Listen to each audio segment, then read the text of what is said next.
El 1 y 2 de noviembre, la mayoría de los mexicanos recuerdan a sus difuntos con la tradicional ofrenda del Día de Muertos.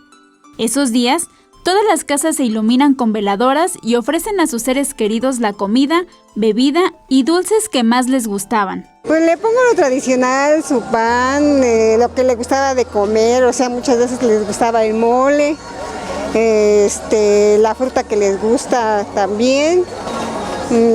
Lo tradicional, pues la calabaza y el camote, pues más o menos como 500 pesos, sí, porque pues no compro mucho que digamos. Ahorita de la ofrenda unos 250, porque ayer ya compré, ya de cuenta que son como 300 pesos de lo que gasté ayer.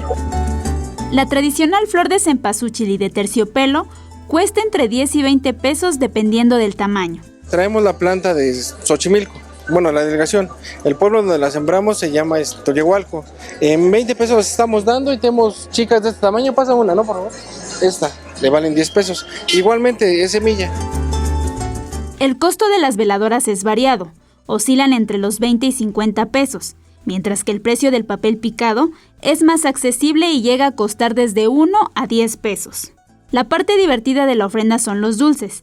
En el caso de las calaveritas, los precios son diversos. Van desde los 3 hasta los 50 pesos. Además, el pan de muerto y los dulces típicos mexicanos no pueden faltar.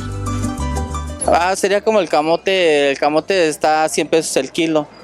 La calabaza sería como esta calabaza, de las como estas, le cuestan 120 pesos el kilo.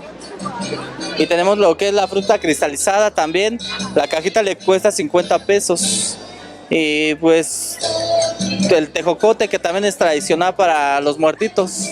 Tenemos el pan grande que te sale en 20 pesos y tenemos el más chiquito que te salen a 7 pesos cada uno. A precio de panaderías, pues está muy accesible.